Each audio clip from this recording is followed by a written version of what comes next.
Alright guys, welcome back to Hearts of Iron, where we are Hitler. Well, we represent Germany here, and the Westwall is finished. And let's quickly look at that. What was the Westwall? Well, it was a defensive line along the French border. You know, Hitler's propaganda machine made it sound like we're protecting Germany from aggression from the West, but France never really wanted to invade Germany in that days. Okay, it's, during the times of Napoleon, probably, but it was more like, yeah, an offensive structure to kind of prepare for an assault in France. Hitler wanted to make up for the loss in World War I as well. A lot of people, by the way, think World War I was caused by Germany, but not really. It was a very complicated treaty situation back then, and Germany got drawn into that.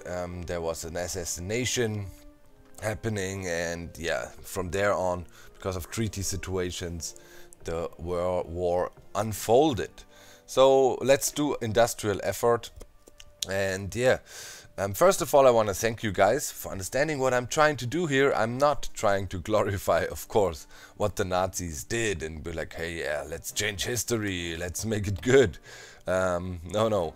War, of course, is never good, and millions of people died during World War II, one of the most deadly catastrophes in human history. But we would like to talk about the mistakes that were made by the world governments, that it even came that far. And many of the things that happened in World War II were because of the appeasement policy, which means, let Hitler do his thing, he won't go too far, but he went too far in the end. So that is our plan as well. Right now you can see world tension is really high, because we contributed a lot, like 38% world tension. The higher the world tension in this game, the faster you can declare wars. As you can see right now, it says minus 18.8%, to justify war goals. But it also means if it's over 25%, I believe, democratic states like, for example, London, England, UK, the United Kingdom, or France or others would guarantee the safety of some countries. So if we fabricate a war goal now, for example here on Czech Republic or Czechoslovakia, like it was back then, it's Czech Republic is here and Slovakia down there. It's separated nowadays. England would say, nope, you can't do that, be careful. So we got to use the same tactics. The NSDAP, that's actually the National Socialist Party of Hitler. A lot of people just call them the Nazis, but the party correctly was called NSDAP, Nationalsozialistische Deutsche Arbeiterpartei. That means National Socialist German Workers Party. And yeah, they used sneaky tactics, and that is actually available here in the game too. We talked about the Anschluss, where we want to get Austria back into the German Reich. And if I say back, Austria never was a part of Germany. It was actually a very powerful monarchy. There was Austria-Hungary, which ruled huge parts of Europe for many years before. Until the Napoleon came, and everything fell apart a bit. Also, World War I was caused by a complicated situation between Yugoslavia and Austria-Hungary here, and yeah, assassination happened, and of a guy that was supposed to be ruler in Austria-Hungary. It's a bit complicated, but we don't want to talk about World War I, that would go too far back, but it was very powerful here. And Hitler's party, and just made it look like, yeah, they are speaking German and they are actually real Germans here. We want to get them back. I think his main idea was because Hitler was born in Austria, that he wanted his homeland to be part of his new Reich, the German Reich. That's that. So very sneaky ways of convincing the Allied forces, which became later the Allied forces, to allow Germany to sneak more and more territory in. And look at that, we're getting our first Panzer divisions, tanks, really nice. We need a total of 550,000 troops to be able to get the Anschluss. So right now I'm thinking, we have a few tank divisions here. Let's make, I think the tanks really don't, do we have to assign them to an army to get this number up? Let's quickly see. We have 400,000. Let's mark those guys. And tanks should be commanded by dem Wüstenfuchs, the Desert Fox, Erwin Rommel. They called him Desert Fox because he was having huge success here in North Africa when Germany was allied with Italy and they invaded there, and then the English came and the Rommel pushed him back quite a lot. That's where he got his nickname from. Let's quickly do that and then talk more about the propaganda that was used. So here is Erwin Rommel, general, and yeah, let's assign that. Let's quickly see if that increases our number. No, not really. Okay, we have to see. Let's station him along the border here as well, I would say. Help out with Czechoslovakia. He would probably sit up around Prague, capital of Czechoslovakia, to kind of push towards that quickly with the tanks, you know. So he would sit here. At the moment the plan is not great because we don't have many troops, but let's get him sitting here. So sneakily, like in the Treaty of Versailles, that was the treaty that was done at the end of World War I, where, you know, the new territorial situation in Europe and amongst other things was negotiated.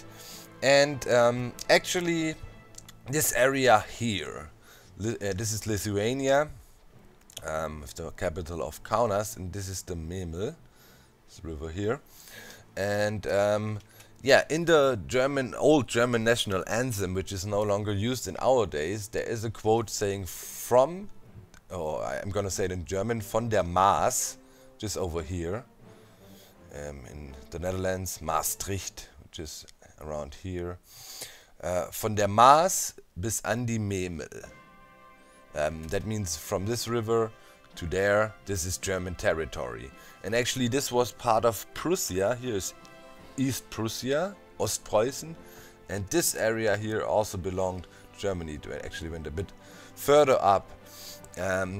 It's old historically, in the 1200s, 1250 or something, the Teutonic Knights, you probably heard about that too, had a, you know, a nice castle there, a fortress, the so-called Memelburg, and therefore Germany said it's our territory, and it was German territory for a long time. After Versailles, the Treaty of Versailles, it was no longer.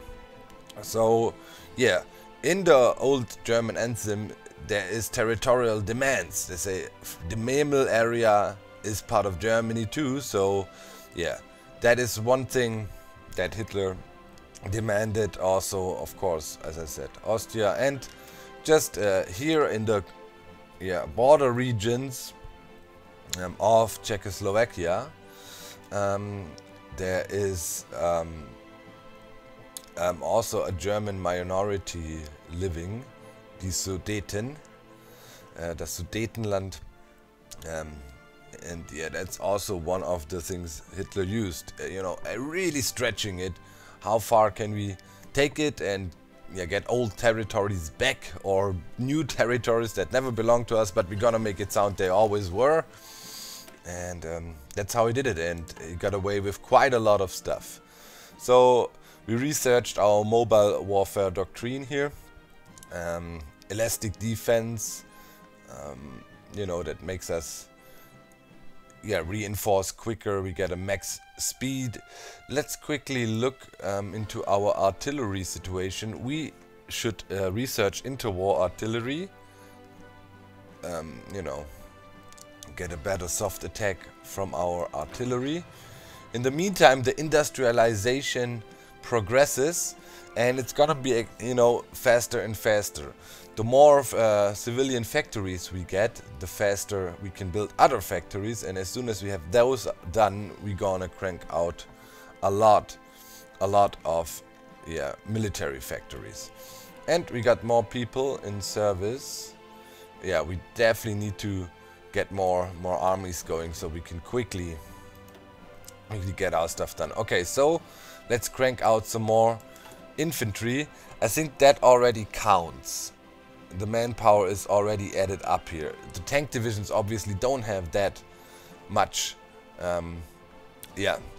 infantry or, you know, foot soldiers. So let's quickly go in here and see. We have support artillery. Did we learn anything more? Could add a recon company that will improve our breakthrough. That is never bad. And the combat whiz is quite important. 20 would be a nice combat whiz to have. So right now, does that add combat with? No, it really didn't. But it increases our movement speed. Okay, let's add a bit of infantry that brings our combat with up to 20. That is a pretty decent infantry group already. Okay, let's go for that right. I mean, I might modify that later. Okay, so base stats. Is there how much manpower? Yeah, that's 110 or like 111,000 men per division. 11,000. I'm blind, but yeah, I was just thinking if you get more. Okay, so we should recruit those guys. Reinforcements. Let's give it a higher priority here. So let's train that. That's one. And now we're gonna add 6, 11, 16, 21 to... okay, that's full. We cannot recruit more. Okay, that's over 200,000 men. 590,000 now in force, and now we can actually demand the Anschluss in the field. Okay, it's got to be in the field, so they got to be deployed, but it should go rather quick. What are they lacking? Support equipment, artillery. Okay, we need to set a location. Let's deploy them here in Brandenburg. Okay, and those guys obviously should also be assigned to this plan here. So let's do that. They run with Rommel. Should probably also take those guys and assign them to with Rommel. You know, the tank divisions. Okay, that's pretty good. And foot soldiers we later get. We will assign to this guy here. To Mr. Manstein, so he has also a full battalion of 24 guys. There's some mountaineers here. I mean, they could help. You know, just letting them sit there is probably not super useful, so let's assign them to here and tell them to chill at the border here too. Hopefully they get assigned to a bit of a mountainous area. So let's quickly go back and talk. We could also use 2 of those actually. Sorry, I'm jumping back and forth, but you know, while we're at it, let's do this. And yeah, you guy also go here. So while we wait a bit to get our units deployed, industrial effort done, well, lots of stuff is happening. We get 2 more civilian factories and we have a research bonus. Let's keep on going down this line as long as we cannot really do the Anschluss or anything like that. Oh, we can also modify our government. Political power gain, that Seems very good. Smooth talking drama, trade deal, yeah.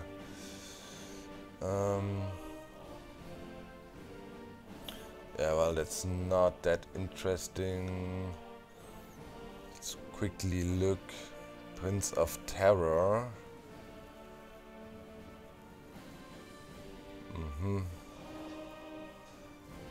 Himmler, also a very famous figure during the Nazi times. You can see some of them are grayed out. I don't know if this is only in the German version, but I think I saw some comments where people were saying in the normal version it's not grayed out. This is some Goebbels, you know, one of the main guys with Hitler as well. He was famous for his speeches being really, he was the one that really publicly pushed the Holocaust along, for example.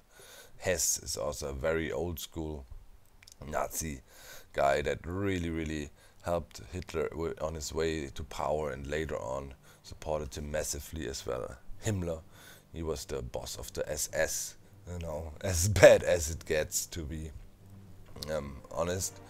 So yeah, Ribbentrop is also a famous name, probably heard about him. He was the guy that negotiated the Russian deal and also tried to convince England, but got turned down. So let's go for Bormann, Martin Bormann, also very famous, and increase our political power gain, I guess. That, if that makes sense. And we also need to work on that. Yeah. So it was quite sneaky how the Nazis did it with Poland. They made it sound like there was a border incident and the Polish actually had attacked Germany. That was the official propaganda. Most of the people in Germany believed that, because you have to understand what they did is they undermined media. They had the media under control and also used new technologies, the Nazis that is, to spread their propaganda and news, quote unquote. For example, cinemas were becoming really big back in those days. Also the radios in Germany, they gave out radios to pretty much anybody, so-called Volksempfänger, that means, you know, the people's receiver, which was pretty much, oh, we can modify our government again, a radio which was in everybody's house, and you know, while that propaganda was happening, also a weekly show, like a news show, was in the cinemas, the so-called Wochenschau, that means weekly show, where they did a lot of propaganda. Also movies, Leni Riefenstahl, she was a very famous person. If you talk about that, she did this movie Kraft durch Freude, Power by Happiness, which showed muscular Aryan athletes, you know, made it around the Olympic Summer Games. Okay, Werner von Braun, we talk about this guy later, but he pretty much is a genius rocket builder who also helped the USA later when Germany lost the war to fly them to the moon. He was the chief of the US rocket program. So he was, for the Germans, he was building the famous V2 rockets that were used to, the first rockets pretty much that flew over to United Kingdom, England, and bombed London.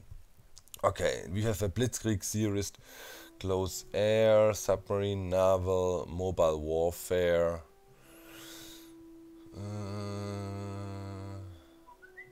Yeah, let's pick Guderian, Blitzkrieg theorist. So, with all these means of using propaganda, Hitler and his followers convinced the rest of the world and a lot of people in Germany that the Polish had actually attacked. There was this famous quote when Hitler was giving a speech and justifying the war. He said, "Ab heute wird zurückgeschossen."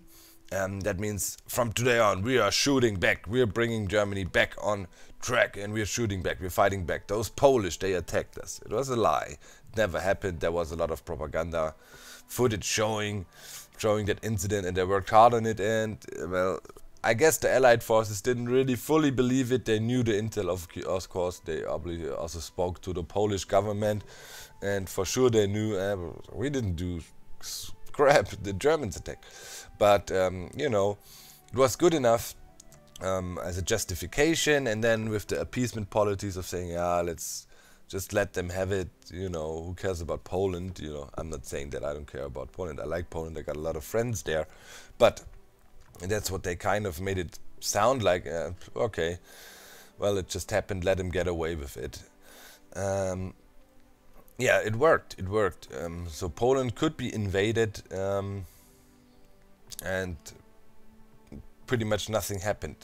In reality, though, here, nothing happened, but in reality then that was the, you know, when England said no, enough, we're gonna step in, you cannot just invade Poland, and World War II broke out.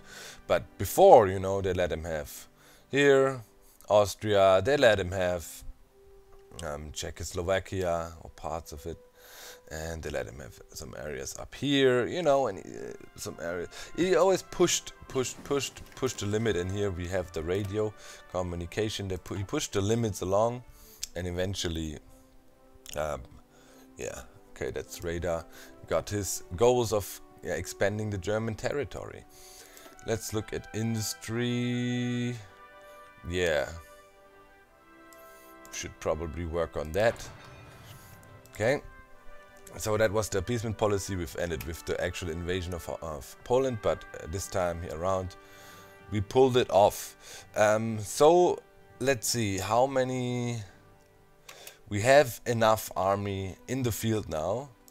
We should be able to do Anschluss. No, still not. They are not deployed, so we gotta wait a bit. Let's see. They got pretty much almost anything. Yeah, support equipment.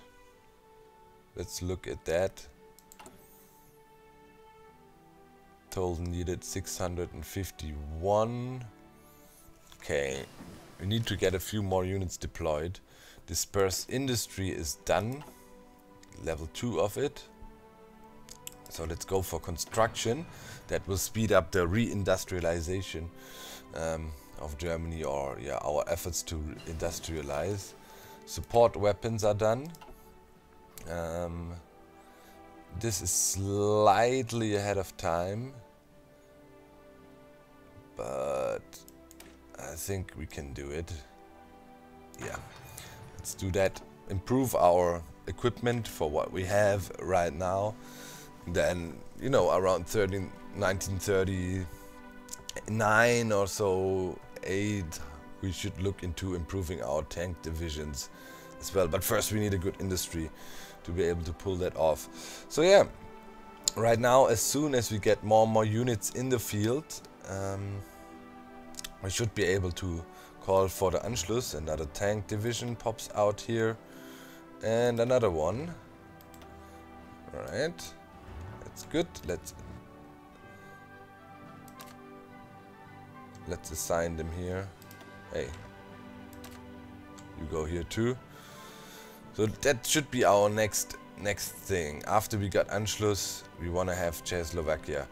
Probably England's gonna tolerate it, France not so much, but by this time we should be ready to actually deal with France, or at least hold them back. We then gonna use this first army we had and station them along the French border to kind of hold them back at our Westwall we were building. Industrial effort 2 is done. Really nice. We get civilian factories and building slots. So that is done now. We can still not do the Anschluss. So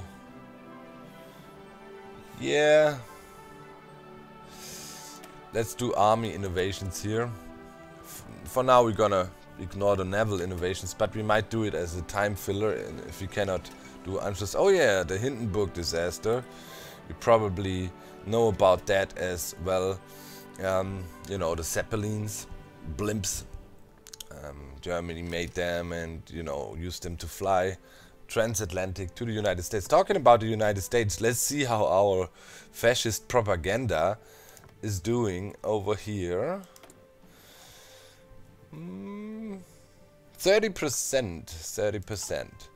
So we talked about propaganda, how the Nazis used new medias, you know, to get their message across, and it's already another episode done. We will continue talking about it next episode and draw a little line to our times. There's also new media, you know, the internet, social media right now, and we will see how new parties that have some controversial messages use that in our time. I hope you enjoyed this episode, filled with information about, you know, how the war unfolded, and I will continue to do so. Thanks for watching, my friends. I hope you enjoyed. See you soon. I'm out. Bye, guys.